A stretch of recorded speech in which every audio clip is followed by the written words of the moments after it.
Саламатсыздар ма оқушылар? Бүгін біз сіздермен кезекті Қазақстан тарихынан тест сұрақтарын талдаймыз. Сонымен Аңырақай түбінде қазақ жасақтарын басқару жүктелді. Ол кіші жүздің ханы Әбілқайырға. Аңырақай шайқасы 1729-30 жылдар болған, Балқаш көлінің маңында болған бұл шайқас. Кезекті сұрақ. Қазақ халқының құрылуына байланысты қазақ атауы бір жолы этникалық сипатқа ие болды. Бұл 15 ғасырдың екінші жартысында. Негізі қазақ сөзі этникалық мағынаға ие бола бастады 14 ғасырда, ие болды 15 ғасырдың екінші жартысында. Себебі 1465 жылы Жетісудың батысында Қозыбасы деген жерде қазақ хандығы құрылды. Қазақ хандығын құрған Керей мен Жәнібек. Ақ Орданы билеген Ұрыс хан 1368-69 жылдары өз атынан Сығанақ қаласында теңге соқтырды. Ақ Орданы күшейткен Ұрыс хан. Ақ Орданың астанасы Сығанақ. Ақ Орда қазіргі біздің осы Дешті Қыпшақта орналасқан Қазақстан территориясында. Ақ Орда Алтын Ордадан бөлініп шыққан мемлекет. БЗБ 2-4 ғасырларда болған оқиға. Ғұндар шығыстан батысқа қарай көшті. Негізі ғұндар бұрын Қытайда тұрған. Сол жақтан осы Қазақстан арқылы Европаға қарай жылжыған. Осындай сұрақ. Ғұндар 55 жылы бізде екіге бөлінген, оңтүстік және солтүстік болып, ғұндардың басшысын Шанюй деп атайды. Сақ сөзінің Иран жазбаларындағы мағынасы жүйрік атты туырлар. Парсылар құдіретті еркектер деген, гректер азиялық скифтер деген. Қайталап өтейін. Сонымен сақ сөзінің мағынасы Иран тілінде жүйрік атты туырлар, парсылар құдіретті еркектер деген, ал гректер азиялық скифтер деген сақтарды. 300 партиясы 1917 жылы құрылды. Кейде мынандай сұрақтар келеді. 300 партиясы мен Алаш партиясының ұқсастығы. Екеуі де 1917 жылы құрылған. 300 партиясының төрағасы Көлбай Тоғысов, Алаш партиясының төрағасы бізде Әлихан Бөкейханов.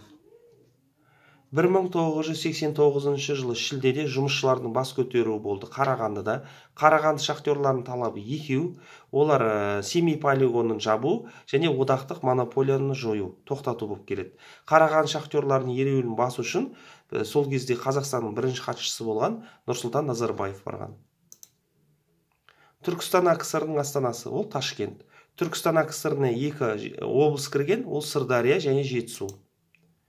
Қыпшақ хандығының сол қанаты Сығанақ, оң қанаты Сарайшық. Қыпшақ хандығының сол қанаты Сығанақ, оң қанаты Сарайшық.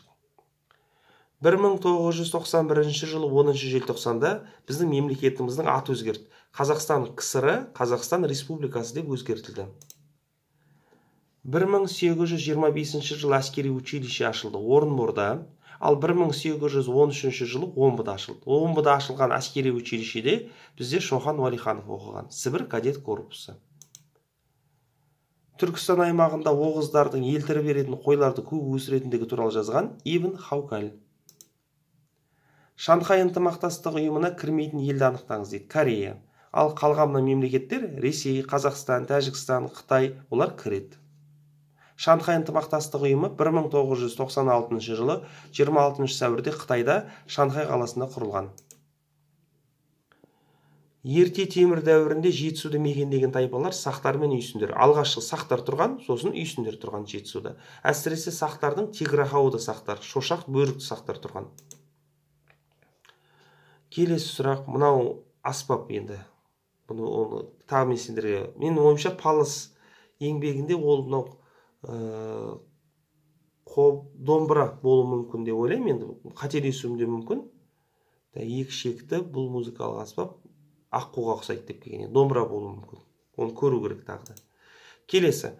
1675-1768 жылдар өмір сүрген халық ауыз әдебиетінің көрнекті өкілі Ақтанберді жырау. ЖЭС кезінде ол қосшы одағы. Тіл туралы бізге тіл тану ғылымын зерттеген ол әрине Ахмет Байтұрсынов. Пушкин Орынборда не істеп жүр дейді. Пугачев көтерілісін зерттеген. Пушкин болған қалалар Орынбор, Орал. Пушкин бізде Қозы Көрпеш, Баян сұлуды жазып алған. 28 қаңтар 1993 жылы бізде алғашқы конституция қабылданды. Екінші конституция 95-ші жылы 30 тамызда. Ал енді тағы бір қайталап өтейін. Сонымен Аңырақай түбінде қазақ жасақтарын басқару жүктелді Әбілқайыр ханға. Қазақ халқы қалыптасып бітті 15-ші ғасырдың екінші жартысында. Ақ Орданы билеген Ұрыс хан Сығанақ қаласында өз атына теңге соқтырды. 2-4 ғасырда болған оқиға. Ғұндар шығыстан батысқа қарай көшті. Сақ сөзінің Иран жазбаларында мағынасы жүйрік атты турлар. 300 партиясы құрылды 1917. 1989 жыл шілдеде жұмысшылардың бас көтеруі болды Қарағандыда. Түркістан АКСР-ның астанасы Ташкент. Қыпшақ хандығының сол қанаты Сығанақ. 1991 жылы 10 желтоқсанда Қазақстан Республикасы деп аталдық. 1825 жылы әскери училище ашылды Орынборда, ал 1813-те Омбыда. Түркістан аймағындағы оғыздар елтірі беретін қойлар өсіреді деп жазған Ибн Хаукаль. Шанхай ынтымақтастық ұйымына кірмейтін ел Корея.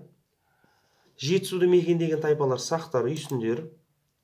Мынау Палас Аққуға ұқсайды деп жазған, менің жеке өзім ойым, домбыра деп ойлаймын, қателесуім де мүмкін. 1675-1768 жылдар өмір сүрген халық ауыз әдебиетінің көрнекті өкілі Ақтанберді жырау. ЖЭС кезінде Қосшы одағы құрылды. Тілтану ғылымын зерттеген мәтін Ахмет Байтұрсынов. Пушкин Орынборда Пугачев көтерілісін зерттеп жүр. Пугачев көтерілісі 1773-75 жылдар болды. 1993 жыл 28 қаңтарда қабылданды Конституция алғашқы. Аңырақай түбінде басшылық жасаған Әбілқайыр. Рахмет.